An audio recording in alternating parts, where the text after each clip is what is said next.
ओम शांति। ओम शांति। ओम शांति।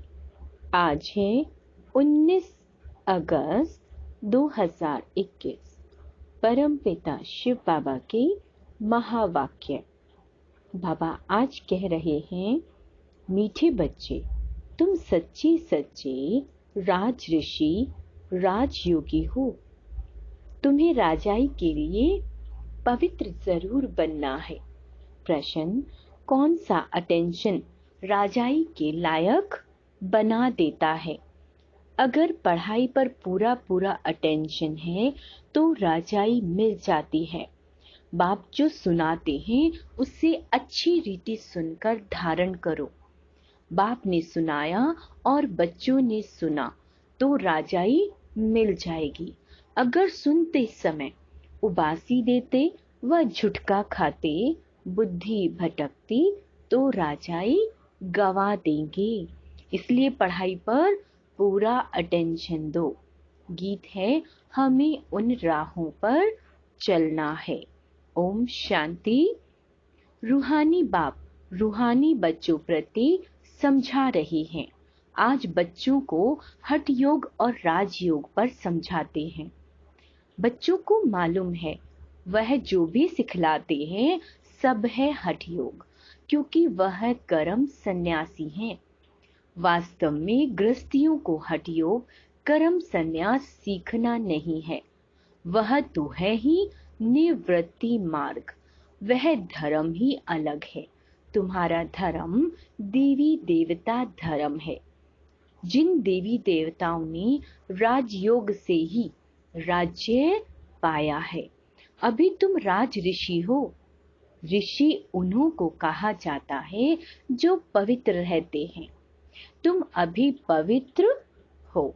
अगर पवित्र ना रहें तो उनको ऋषि नहीं कहा जाता। तुम राजाई पाने के लिए पवित्र बनते हो।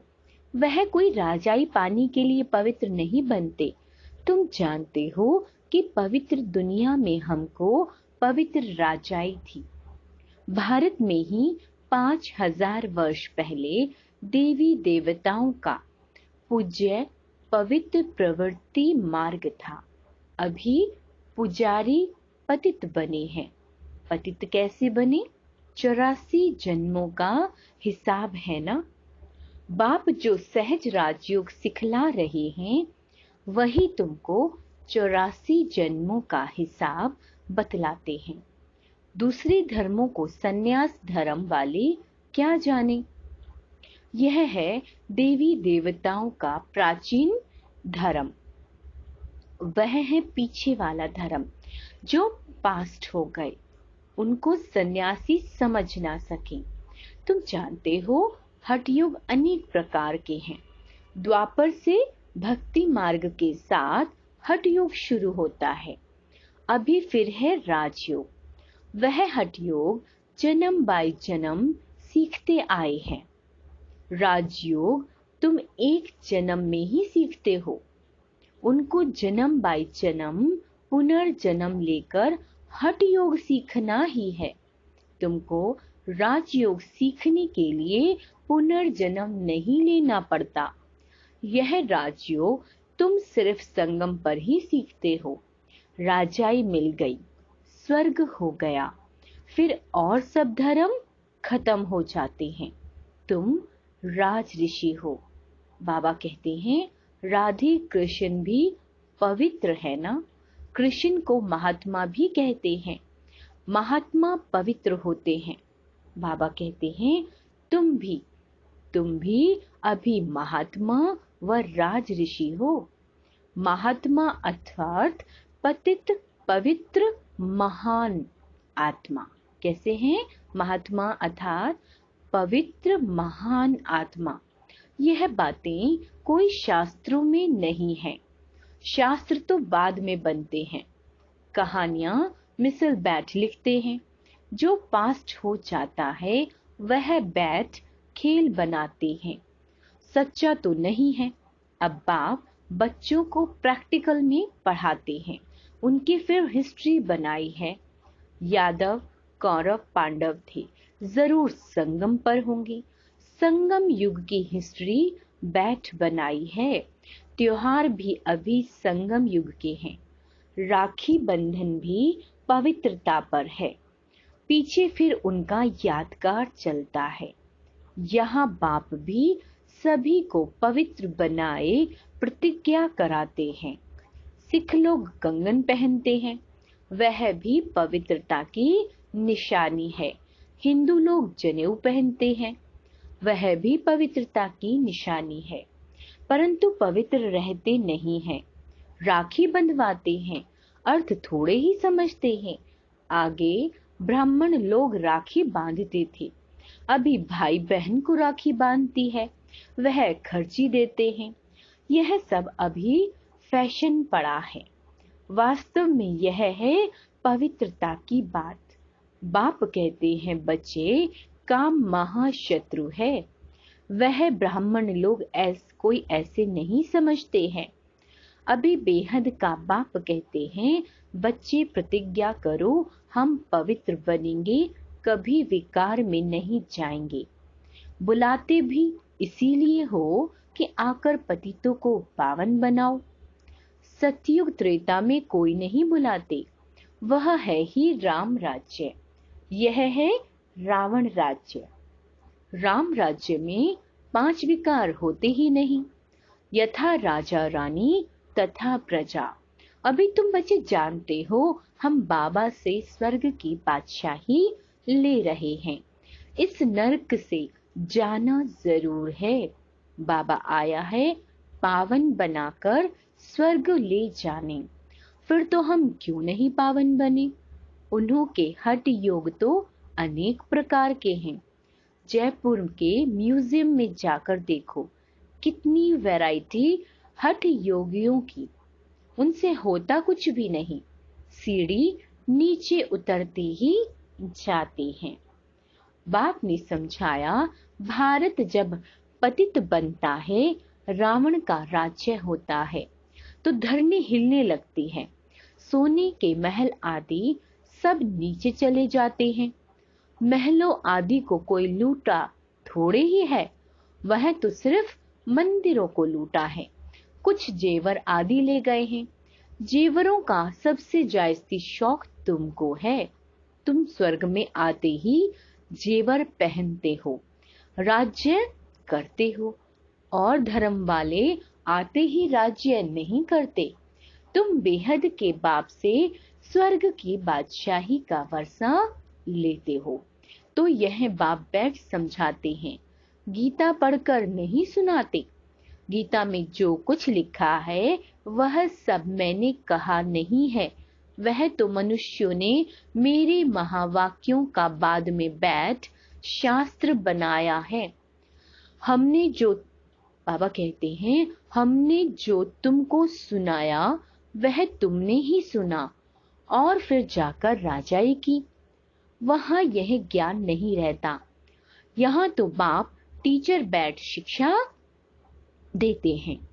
बाप तो हिंदी में ही समझाते हैं। यहाँ सब हिंदी हिंदी कहते रहते हैं ना, जो उन्हों की भाषा है। वास्तव में प्राचीन भाषा हिंदी ही है, ना कि संस्कृत। यह संस्कृत तो शंकराचार्य के बाद निकली है। जो आते हैं वह अपनी भाषा चलाते हैं। ऐसे, बाकी ऐसे नहीं कि बाबा ने गीता संस्कृत में सुनाई, नहीं। गुरु नानक का अपना ग्रंथ है, उसने सिख धर्म स्थापन किया। उनको भी अवतार मानते हैं। उसमें राजाए भी होते हैं, सन्यासियों में राजाई नहीं है। बाबा ने समझाया है, बौद्ध, क्राइस्ट आदि पहले गृहस्थी आत्मा थे। बाबा कहते हैं अब गृहस्थी पतित आत्मा तो धर्म स्थापना कर न सके। उनमें पवित्र आत्मा आई जिसने धर्म स्थापन किया। दूसरे धर्म को, बाबा कहते हैं, दूसरे धर्म तो किस्म किस्म के बहुत हैं, आकर अपना छोटा मठ पंथ स्थापन करते हैं। झाड़ में फिर दिखाया है ना। तो हठ योग और राजयोग में बहुत फर्क है। यह बातें समझने की हैं। जिसको समझ में नहीं आती होंगी वह झुटका खाते उबासी देते रहेंगे। यहाँ तो तुमको खजाना मिलता है, बड़ी भारी कमाई है। तुम रत्नों से झोली भरते हो तो यह आंखें खोलकर सुनना होता है। झुटके खाते रहेंगे या बुद्धि बाहर भटकती रहेगी तो वह राजधानी पा ना सके। बाबा कहते हैं तुम हो राज ऋषि। क्या है? राज ऋषि, राजाई प्राप्त करने वाले। बाप राजधानी स्थापन करते हैं, श्री कृष्ण नहीं करते। कृष्ण तो बाप का वर्षा लेते हैं। अब तुम्हारा बाप है निराकार, जिससे वर्षा ले रहे हो। बाबा कहते हैं विश्व की बादशाही का कितना तुम साहूकार बनते हो। यहाँ एक ही बाप आकर राजयोग सिखलाते हैं। सो भी घूमो फिरो खाओ पियो, सिर्फ बाप को याद करो। साहूकार जरूर अच्छी रीति खाएंगे, वह तो अपनी कमाई का फल खाते हैं। मालपूड़ा खाओ या रोटी खाओ, याद करो बाप को। बल कुछ भी खाओ, पैसा तब किसके लिए है? बाबा कोई मना नहीं करते, सिर्फ बाप से योग लगाना है। इस राजाई स्थापन करने में खर्चा नहीं है। उस लड़ाई आदि में कितना खर्चा होता है, एरोप्लेन पर कितना खर्चा होता है। गिरते हैं तो एकदम खत्म हो जाते हैं, कितना नुकसान हो जाता है। तो बाप कहते हैं चलते फिरते बाप को याद करो, स्वदर्शन चक्र फिराते रहो। हमने 84 जन्म पूरे किए हैं, अब चले वतन की ओर। घर जाकर फिर आए राजाई करेंगे। तुम एक्टर्स हो ना, वह बाइस्कोप तो 2-2.5 घंटा चलते हैं। यह बेहद का नाटक 5000 वर्ष चलता है। इनको मनुष्य ही जान सकते हैं। यह दुनिया है कांटों का जंगल। बड़े ते बड़ा कांटा है विकार का, जो आदि मध्य अंत दुख देता है। दूसरे नंबर का कांटा है क्रोध। उनकी निशानी यह है महाभारत लड़ाई देखो। कोई बात में गुस्सा आया तो झट बम्स शुरू कर देंगे। अभी तो ऐसे ऐसे बम्स बनाए हैं जो बात मत पूछो। सतयुग में कोई लड़ाई आदि होती ही नहीं है। संगम पर ही यह महाभारत लड़ाई दिखाई है। दूसरे कोई शास्त्र में लड़ाई की बात ही नहीं। वहां तो सारे विश्व के तुम मालिक रहते हो, लड़ाई की बात हो न सके। शास्त्रों में असुरों और देवताओं की लड़ाई दिखाई है। बाबा कहते हैं परंतु देवताएं अहिंसक हैं। तुम योग बल से विश्व के मालिक बनते हो। यह है साइलेंस बल। इसमें कुछ तुमको बोलना नहीं है। याद के बल से तुम बाबा से विश्व की बादशाही लेते हो। फर्क देखो कितना है। साइंस बल से विनाश होता है, उसी ही साइंस से फिर सतयुग में सुख देखेंगे। साइंस से इन्वेंशन करते हैं, वह तो सुख के लिए करते हैं। यह भी आकर कुछ ज्ञान लेंगे। प्रदर्शनी में तो सब आते हैं, आगे चल सब आएंगे। तुम्हारे इस साइलेंस बल का आवाज निकलेगा। तुम प्रश्न पूछते हो गीता का भगवान कौन? ऐसे प्रश्न कोई पूछ न सके। जहां यह प्रश्न लिखते हैं तो उनके साथ चित्र भी दो। गीता का भगवान परम पिता परमात्मा या श्री कृष्ण, जो पूरे 84 जन्म लेते हैं। पतित से पावन बनाने वाला तो बाप ही है। कृष्ण की आत्मा तो 84 जन्म ले सांवरी बनी। उनको बैठ समझाते हैं तुमने 84 जन्म लिए हैं, तुम अपने जन्मों को नहीं जानते हो। एक्टर्स को पता तो होना चाहिए ना कि हम 84 जन्म कैसे लेते हैं। सन्यासियों का धर्म ही अलग है। भारतवासियों को अपने धर्म का पता न होने के कारण और धर्म में जाते रहते हैं।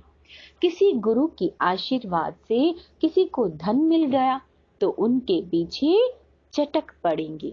फिर देवाला निकाला तो कहेंगे खुदा की भावी। बच्चा मिला, बहुत खुशी होगी। अच्छा, 10-12 दिन के बाद बच्चा मर गया तो कहेंगे ईश्वर की भावी। इनको जिंदा करना हमारे हाथ में नहीं है। बाबा के बहुत ऐसे मिसाल देखे हुए हैं। ऐसे ऐसे बहुत होते हैं। यहाँ तो बाप बैठा है, बाप बच्चों को समझाते हैं, मीठे मीठे बच्चे पावन बनो। याद है जब महाभारत लड़ाई लगी थी तो द्रौपदी ने पुकारा था, बाबा हमको यह दुशासन नंगन करते हैं, हमको इनसे बचाओ। 5000 वर्ष की बात है। इन अबलाओं पर अत्याचार इस विश्व पर ही होते हैं। कई तो स्त्रियां भी ऐसी होती हैं जो विष बिगर रह नहीं सकती। उन्हों का नाम ही रखा हुआ है शूर्पणखा, पूतना। जो विष के लिए तंग करते हैं वह है कंस, जरासंधी, शिशुपाल। यह सब विनाश को पाने ही हैं। इस समय असुरी रावण राज्य फिर होगा ईश्वरीय राज्य। इस सारी चक्र को तुम जान गए हो कि कैसे 84 जन्म लेते हैं। यह भूलता तब है जब विकार में जाते हैं। विकार में जाने वाले का मुंह भी पीला हो जाता है। खुद ही समझते हैं यह हमने क्या कर दिया। बाप कहते हैं, बच्चे इस विषय गटर में मत जाओ, यह तुमको आदि मध्य अंत दुख देने वाला है। इसमें ना पड़ो, कसम उठाओ कि हम विकार में कभी नहीं जाएंगे। भगवानुवाच्य, काम महाशत्रु है। हर एक चित्र में पहले तो यह लिखो, ज्ञान सागर पतित पावन गीता ज्ञान दाता शिव भगवानुवाच्य। तो फिर कृष्ण का नाम उड़ जाए। हमको गीता का भगवान बैठ यह बतलाते हैं, वही ज्ञान हम लेते हैं। भगवान ही आकर नई दुनिया स्थापन करते हैं और पुरानी दुनिया का विनाश होता है। रुद्र ज्ञान यज्ञ है ना, असुल है शिव बाबा। रुद्र बाबा नहीं कहेंगे। बॉम्बे में बाबुरी नाथ का मंदिर है, अब बबुल कहा जाता है कांटों को। बाबुरी नाथ नाम क्यों रखा है यह कोई समझते नहीं है। चित्र तो शिव का ही है, बाकी तो अनेक नाम रख दिए हैं। शिव बाबा ही आकर कांटों के जंगल को फूलों का बगीचा बनाते हैं। वही तुम्हारा बाबा है, उनका नाम है शिव। शिव परमात्माय नमः, ब्राह्मण देवी देवताए नमः अक्षर बिल्कुल क्लियर है। अब वह परम पिता परमात्मा बैठ इस रथ द्वारा समझा रहे हैं, हूबहू जैसे लौकिक बाप समझाते हैं। बच्चे, हमारे कुल को कलंक नहीं लगाना, कोई खराब काम नहीं करना। यह बाबा भी कहते हैं, बच्चे विकार में तो कभी नहीं जाना। पवित्र बनने बगैर स्वर्ग में उच्च पद पा नहीं सकेंगे। बहुत जबरदस्त कमाई तुम कर रहे हो, बाकी सब गंवा रहे हैं। भल कोई के पास पदम है, बड़े बड़े महल बना रहे हैं, लाखों रुपए खर्च करते हैं। तुम समझते हो वह सब वेस्ट ऑफ टाइम है। यह कुछ काम नहीं आएगा, सब खत्म हो जाएगा। वह तो समझते हैं 10-12 हजार वर्ष चलेंगे। तुम बच्चे जानते हो मौत तो सामने खड़ा है सिर पर। थोड़े समय के अंदर यह अर्थक्वेक आदि हो सब डावाडोल हो जाएगा। अर्थक्वेक आदि में अनगिनत मर जाते हैं। अब तो विनाश होना ही है, विनाश का साक्षात्कार और स्थापना का साक्षात्कार। सो फिर इन आंखों से देखेंगे। भक्ति मार्ग में कितना कुछ करते, परंतु कोई बैकुंठ में जा न सके।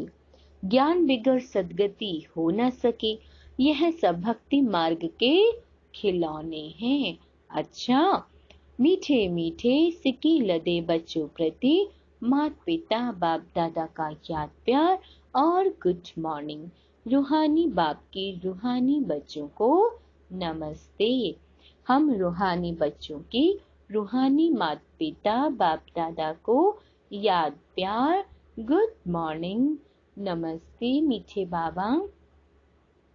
धारणा के लिए मुख्य सार।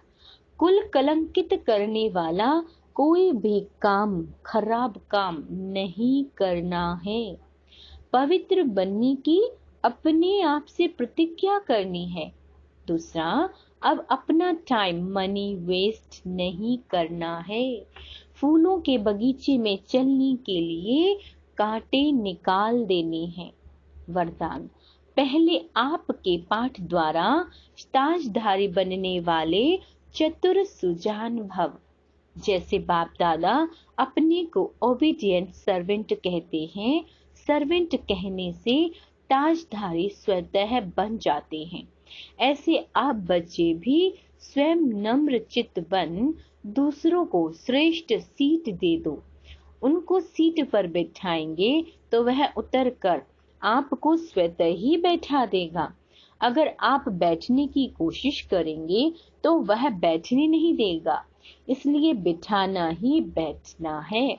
तो पहले आपका यह पाठ पक्का करो, फिर संस्कार भी सहज ही बाबा कहते हैं मिल जाएंगे, ताजधारी भी बन जाएंगे। यही चतुर सुजान बनने का तरीका है।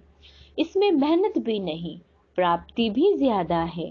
स्लोगन, अंतर्मुखी एकांतवासी बनने वाली श्रेष्ठ आत्मा ही अव्यक्त स्थिति का अनुभव करती है।